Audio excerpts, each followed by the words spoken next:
ପିଲୁର ମନ କ'ଣ ପାଇଁ ଦୁଃଖ? ହେଲୋ ଫ୍ରେଣ୍ଡସ୍, ପୁଣି ଥରେ ନୂଆ ମିନି ବ୍ଲଗ୍‌କୁ ୱେଲକମ୍। ତ ଏଠି ମମି ତାର ଭାତ ଗାଳି ଦେଉଥିଲା, ତ ତା ଭିତରେ ମୁଁ ଏପଟେ ଛତୁ କାଟିକି ରଖିଦେଇଥିଲି। ତାପରେ ମୁଁ ଯାଇକି ଦୁଇଟା ପ୍ୟାକେଟ୍ ନେଇ ଆସିଥିଲି। ତ ଆଣି ସାରିଲା ପରେ ଏଠି ବାପା ଦେଖିଲା ବେଳକୁ ତାଙ୍କର ଅଣ୍ଡା ନେଇକି ଆସିଲେଣି, କାହିଁକିନା କାଲି ଥିଲା ଶୁକ୍ରବାର ସେଥିପାଇଁ। ତ ତାପରେ ମୁଁ ଏଠି ଛତୁ ଆଳୁକୁ ଭାଜି ଦେଇଥିଲି। ଆଉ ଆପଣମାନେ ଯଦି ଜାଣିଥିବେ କମେଣ୍ଟ କରି କହିବେ ସେଇଟା କେଉଁ ଛତୁ ଥିଲା। ତ ତାପରେ ମୋର ତ ଅଲମୋଷ୍ଟ ଛତୁ ଫେଭରାଇଟ୍। ମୁଁ ପନିର ଖାଏନି କିନ୍ତୁ ଛତୁ ଖାଏ। ତ ତାପରେ ଏଠି ମୁଁ ଛତୁ ଭାଜି ସାରିଲା ପରେ ଅଣ୍ଡା ବସାଇ ଦେଇଥିଲି ଚୁଲିରେ।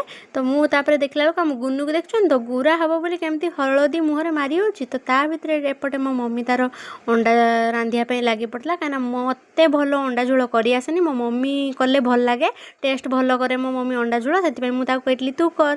ତ ସିଏ କରିସାରିଲା ପରେ ଆମେ ସମସ୍ତେ ବସି ପଡ଼ିଥିଲୁ ଏପଟେ ଖାଇବା ପାଇଁ, ବାପା ମମି ମୁଁ ଗୁନୁ, କାହିଁକିନା ଛୁଆ ନଥିଲା ସ୍କୁଲ ଯାଇଥିଲା।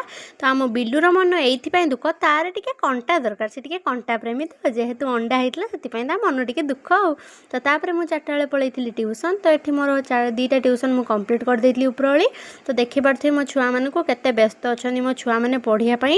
ତ ଦେଖୁଛନ୍ତି ମୋ ଛୁଆମାନେ ସୁକର ବସିଛନ୍ତି। ତାପରେ ମୁଁ ଘରକୁ ପଳେଇ ଆସିଲି। ଆସିଲା ବେଳକୁ ମୋ ମମି ଏପଟେ ମୁଢ଼ି ଚଲାଉଥିଲା।